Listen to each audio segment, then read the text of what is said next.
All right, तो आपका gate BT 2027 का सिलेबस रिलीज़ हो चुका है और सिलेबस में कुछ मेजर चेंजेस हुए हैं। तो इस वीडियो के अंदर हम क्या करने वाले हैं, हम सिलेबस को कंपेयर करने वाले हैं। कौन से? हम गेट बीटी 2026 और 2027 के सिलेबस को साइमल्टेनियसली कंपेयर करके देखेंगे कि क्या किसी सेक्शन में कुछ चीज़ें ऐड हुई हैं, डिलीट हुई हैं या क्या हुआ है। तो वो सब आपको इस वीडियो के अंदर मिल जाएगा। तो अगर आप गेट बीटी 2027 के लिए प्रिपेयर कर रहे हैं तो आप अपडेटेड सिलेबस के हिसाब से प्रिपेयर करिए और इस वीडियो को थोड़ा ध्यान से देखिए कि क्या ऐड हुआ है या क्या सब्ट्रैक्ट हुआ है। ओके, बात करते हैं हम। देखिए, सबसे पहली चीज़ बायोकेमिस्ट्री। तो बायोकेमिस्ट्री में जो यहाँ ऊपर ये सिलेबस है, this is of 2027 and this syllabus is of 2026। ठीक है, तो 2027 सिलेबस के अंदर आपको ये मैंने हाईलाइट कर दिया है पिंक लाइन से, detailed pathways like glycolysis, citric acid cycle and fatty acid oxidation. अब ये जो लाइन है कि ग्लाइकोलिसिस, सिट्रिक एसिड साइकिल या फैटी एसिड ऑक्सीडेशन आपको पढ़ के जाना है 2027 में। बायोकेमिस्ट्री कोई भी पढ़ रहा होता था तो वो हमेशा glycolysis, citric acid cycle and fatty acid oxidation पढ़ के जाता ही था। तो कुछ नहीं, बस इन्होंने क्या किया है, उस चीज़ को एक्सप्लिसिटली मेंशन कर दिया है 2027 के सिलेबस में। पढ़ के पहले भी बायोकेम में ये सब लोग जा रहे होते थे। It's just that now it's explicitly mentioned.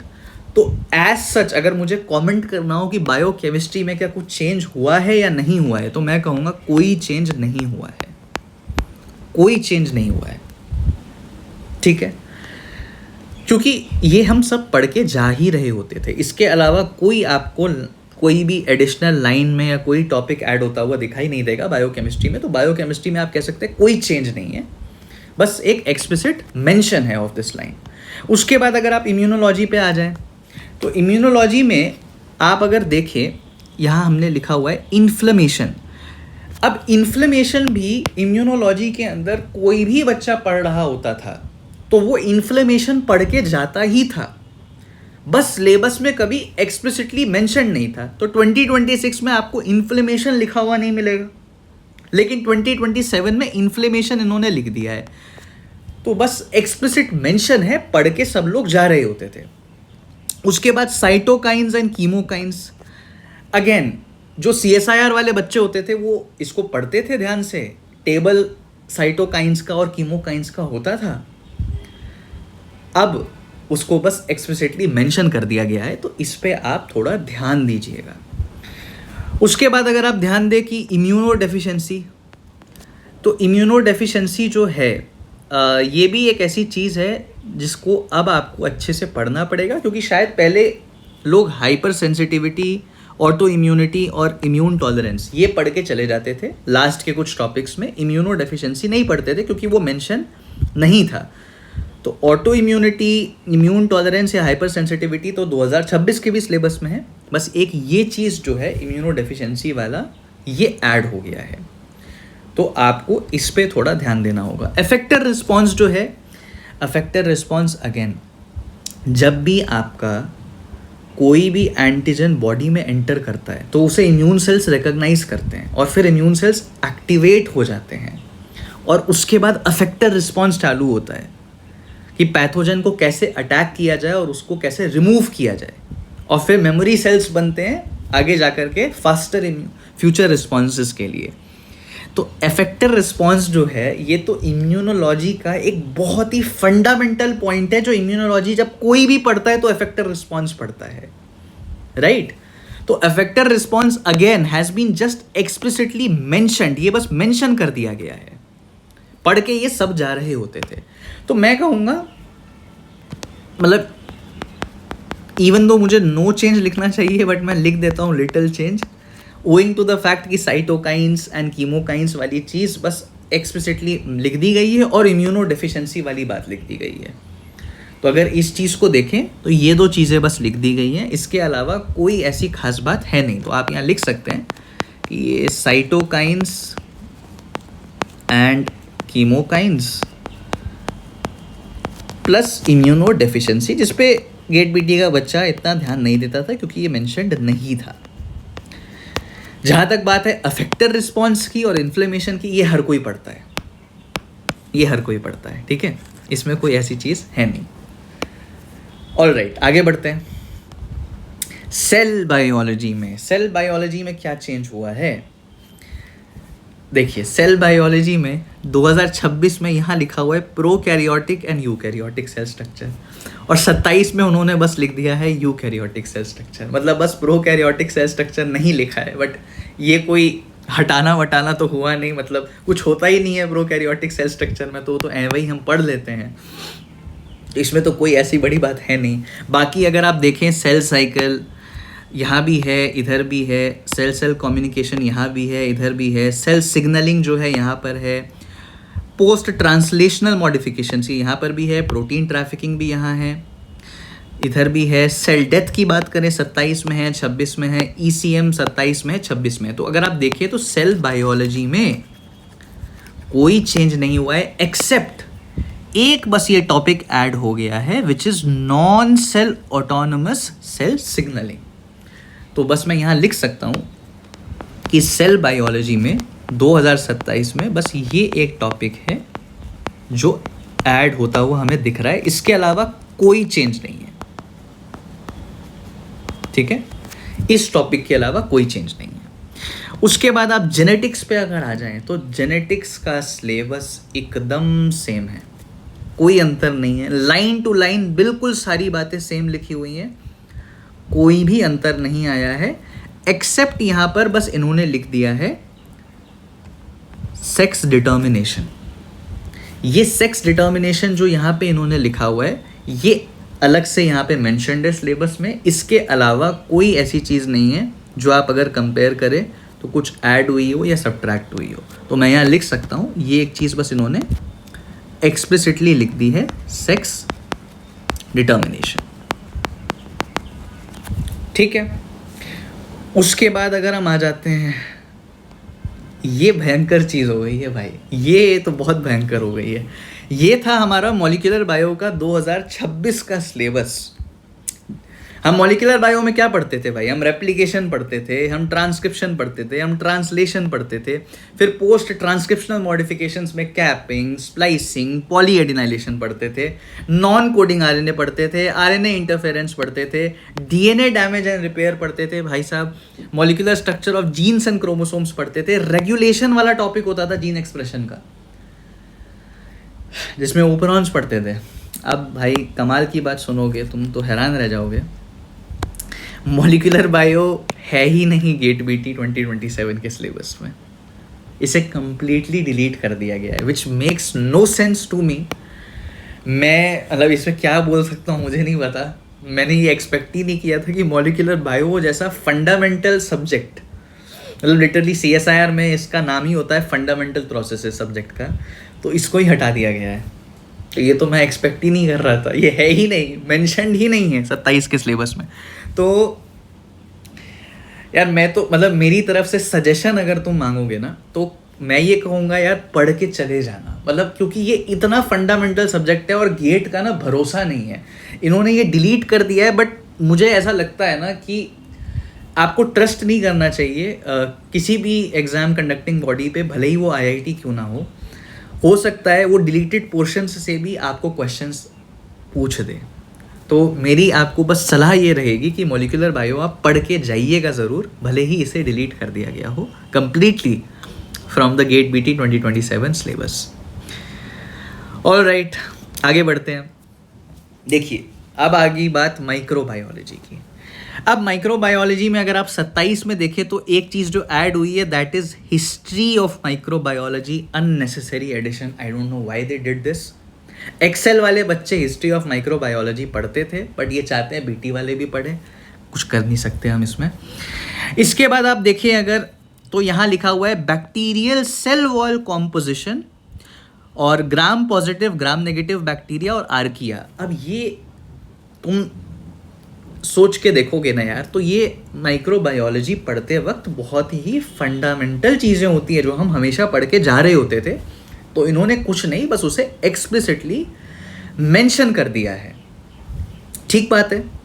उसके बाद 26 में माइक्रोबायोलॉजी के सिलेबस में अगर तुम ध्यान दो ना, तो माइक्रोबियल इकोलॉजी जो थी इसको बहुत लेटेस्ट में ऐड किया गया था, ये 2 ही साल हुए थे इसको ऐड हुए, इसको इन्होंने पूरी तरह से 27 के माइक्रोबायोलॉजी से डिलीट कर दिया है। माइक्रोबियल इकोलॉजी को और माइक्रोबियल इंटरैक्शंस को, इसको भी इन्होंने क्या किया है, डिलीट कर दिया है। ये दोनों चीज़ें जो है ये डिलीट हो चुकी हैं 27 के माइक्रोबायोलॉजी के सिलेबस में।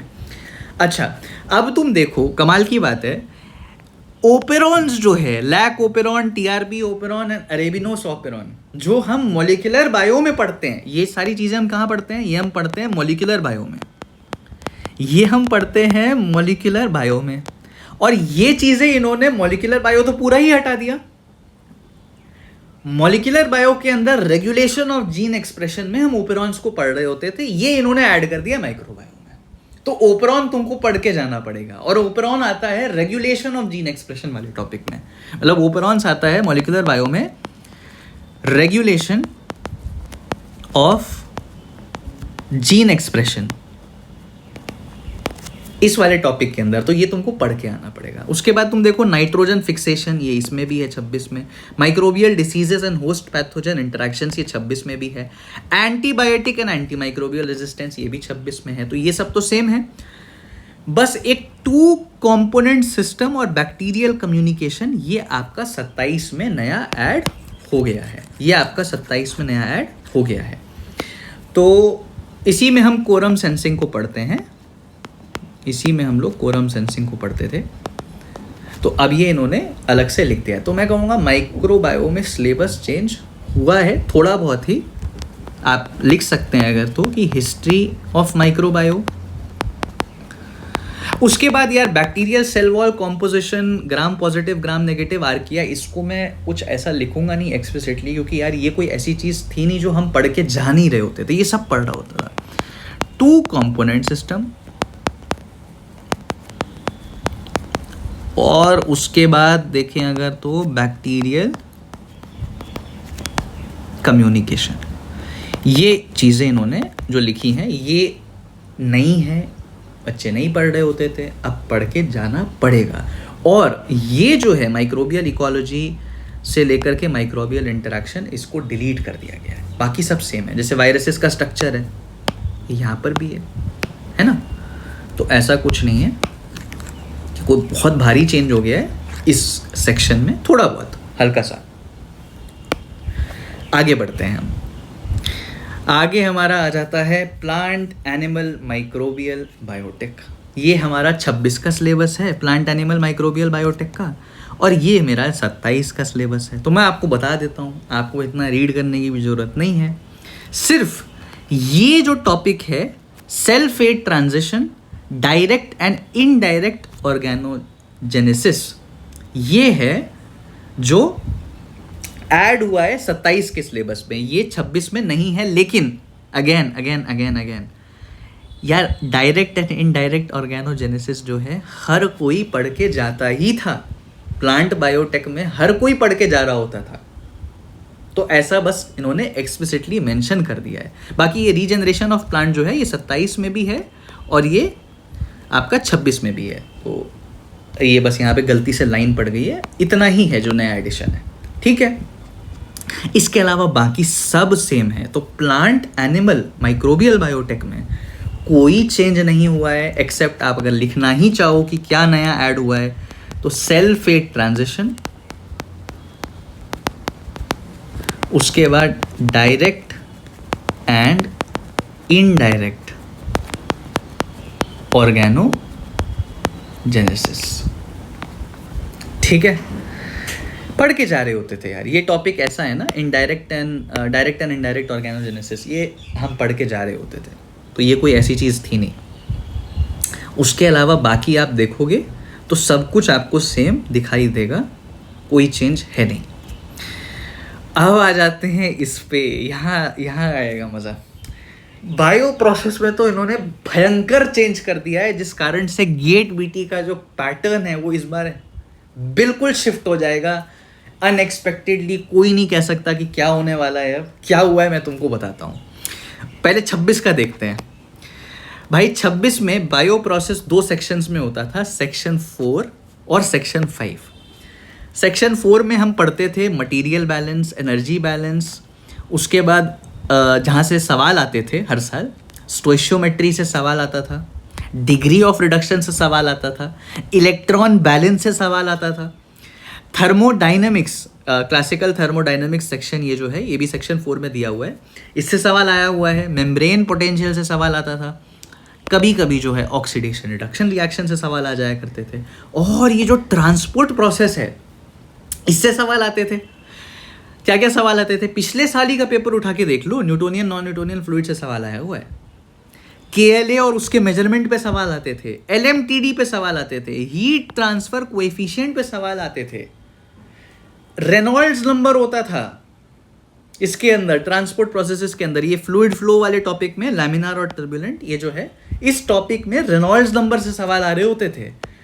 भाई साहब इसमें गेट बीटी ने इतना बड़ा चेंज कर दिया है, ये तो अनएक्सपेक्टेड ही था, कोई भी सोच भी नहीं पा रहा था दूर दूर तक कि ये हो जाएगा। बट ये जो पूरा आपका सेक्शन 4 है ना, ये पूरा ही सेक्शन 4 डिलीट हो गया है। मतलब degree of reduction, electron balance, thermodynamics, Newtonian non Newtonian fluid, Reynolds number, mixing time को लेके सवाल आए हुए हैं, ऑक्सीजन ट्रांसफर पे आए हुए हैं, KLa पे आया हुआ है, हीट ट्रांसफर पे आया हुआ है, LMTD पे आया हुआ है, हीट ट्रांसफर कोएफिशिएंट पे आया हुआ है। भाई अगर 30 नंबर का न्यूमेरिकल बायो प्रोसेस से आ रहा होता था ना, तो यार मेजर चंक आता था इससे। मतलब 30 में से मैं आपको ये बोल सकता हूँ आराम से 18 से 20 नंबर आउट ऑफ 30, मतलब 2/3 पोर्शन जो है न्यूमेरिकल्स का वो यहाँ से आ रहा होता था, ये डिलीट कर दिया। तो सेक्शन 4 है ही नहीं गेट BT 27 के सिलेबस में। केवल ये सेक्शन 5 जो है ना, केवल जो ये सेक्शन 5 है अब यही मौजूद है, बस। सेक्शन 4 उड़ा दिया इन्होंने, और सेक्शन 5 का बिल्कुल ये रेप्लिकेटेड कॉपी है, कुछ नहीं, उसको बस अलग अलग तरीके से लिख दिया है। So this is just section 5 of old GATE BT यानी 2026 का सिलेबस। ये बहुत सैड बात है, बट ये हट गया है सेक्शन 4। अब अगेन मैं इसमें क्या सलाह दे सकता हूँ मैं भी नहीं जानता, क्योंकि देखो यार IITs पे अगेन मुझे भरोसा ज़्यादा है नहीं इस कॉन्टेक्स्ट में, कि वो JEE तक के पेपर में अगर तुम देखो ना, कई बार कुछ चीज़ें डिलीट होती हैं और वो पूछ लेते हैं। तो यार पढ़ के चले जाना थोड़ा बहुत, मैं यही सलाह दूंगा, बट ज़्यादा फोकस मत करना। अब तुम्हारा फोकस का जो पॉइंट है वो न्यू सिलेबस ही होना चाहिए ये, क्योंकि इससे अब क्वेश्चन आए इसके चांस अब बेहद कम है। बाकी अगर वो पूछ देंगे तो यार फिर कौन रिस्पॉन्सिबिलिटी लेगा, बताओ ना। अगर वो पूछ देते हैं इससे तो क्या कर सकते हैं, बट पूछेंगे नहीं, अब कम ही पूछेंगे। मतलब डिलीटेड पोर्शन से अगर सवाल आ भी जाते हैं तो 2 नंबर का, 4 नंबर का, यही होगा, इससे ज़्यादा नहीं होना चाहिए। बाकी ये डिलीट हो चुका है, जो कि मेजर चंक था आपके NATs का, न्यूमेरिकल जो सवाल आते थे उसका। तो बड़े दुख की बात है, बट ठीक है, क्या कर सकते हैं। ऑलराइट, आगे बढ़ते हैं। ओके, आगे जो है हमारा, दिस इज आपका recombinant DNA plus analytical tools plus molecular tools plus bio informatics. ये चारों को एक साथ एक सेक्शन में लिखा जाता था। तो देखिए जैसे ये 26 में है, 26 में ये rDNA, molecular tool, analytical tool और कॉम्पिटिशनल टूल, इन सबको एक साथ लिखा गया है। और वही 27 में भी लिखा गया एक साथ। क्या बदला है? कुछ नहीं यार, जो मैंने बस हाईलाइट कर दिया है पिंक से, वो बस चीज़ें इन्होंने ऐड करी है, सिलेबस में एक्सप्लिसिटली मेंशन कर दिया है। जैसे recombination based gene cloning, again ये लोग पढ़ते हैं rDNA में हमेशा से, बट क्योंकि अब ऐड कर दिया है तो आप अच्छे से पढ़ लीजिएगा। फिर मॉलिक्यूलर टूल्स में देखो सैंगर्स एंड नेक्स्ट जनरेशन सीक्वेंसिंग। तो यार आप बताओ, सैंगर सीक्वेंसिंग आप पढ़ के जा नहीं रहे होते थे? बिल्कुल पढ़ के जा रहे होते थे, बस उसको एक्सप्लिसिटली मेंशन कर दिया गया है, जो कि यहाँ पे मेंशन्ड नहीं था। उसके बाद देखो DNA protein and protein protein interaction tools and genomics and proteomics based approaches. इसको जो है अलग से मॉलिक्यूलर टूल में मेंशन कर दिया गया है, जो कि यहाँ पे मेंशन्ड नहीं है। ठीक है, बाकी एनालिटिकल टूल्स में कोई चेंज नहीं है। और कॉम्प्यूटेशनल टूल्स में भी कोई चेंज नहीं है। यानी बायो इन्फॉर्मेटिक्स, ये आपका बायो इन्फॉर्मेटिक्स है, इसमें कोई चेंज नहीं है, कोई एडिशन नहीं है, कोई सब्ट्रैक्शन नहीं है। ये भी सेम है, ये भी सेम है।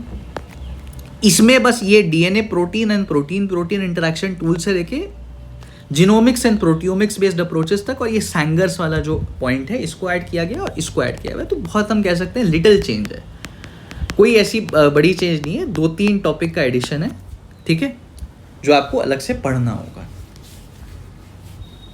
ठीक बात है, ओके। तो ये तो बात हो गई recombinant DNA technology and biotech की। अब बात कर लेते हैं इंजीनियरिंग मैथ्स की, क्या चेंज हुआ है। देखिए 26 का ये सिलेबस था, ठीक है, तो 26 में और 27 में अगर आप देखो तो कहाँ चेंज नहीं हुआ है पहले मैं बता देता हूँ। Linear algebra as it is है, numerical method as it is है, प्रोबेबिलिटी एंड स्टैट भी एज इट इज़ है। बस एक बेजियन स्टैटिस्टिक्स जो है इसे अलग से मेंशन कर दिया गया है। अगेन कोई भी प्रोबेबिलिटी पढ़ता था ना तो वो बेज थ्योरम पढ़ के जाता था, और ये वही है, कुछ अलग से प्रोबेबिलिटी एंड स्टैट में नया नहीं आ गया है। बेजियन स्टैटिस्टिक्स जो है वो वही चीज़ है जो हम हमेशा से पढ़ के जा रहे होते थे। और अगर आप देखो डिफरेंशियल इक्वेशन, इसमें भी कुछ नहीं बदला है। जो मेजर चेंज हुआ है इंजीनियरिंग मैथ्स में वो हुआ है कैलकुलस पोर्शन में, क्योंकि कैलकुलस पोर्शन में पहले मल्टी वेरिएबल कैलकुलस नहीं होता था। अगर आप कैलकुलस को देखें तो यहाँ मल्टी वेरिएबल कैलकुलस नहीं था, अब मल्टी वेरिएबल कैलकुलस आ गया है। और ग्रेडियंट, डाइवर्जेंस एंड कर्ल, इस तीनों टॉपिक को एक साथ पढ़ाया जाता है, ये नया एडिशन है। तो आप ये कह सकते हैं multi variable calculus and gradient, divergence and curl, और यहाँ बेजियन स्टैटिस्टिक्स, ये 3 चीज़ें जो हैं ये इंजीनियरिंग मैथ्स में नहीं ऐड हुई है। बट बेजियन स्टैटिस्टिक्स हम हमेशा से, जो आप बेस थ्योरम पढ़ते हैं ना, ये वही है।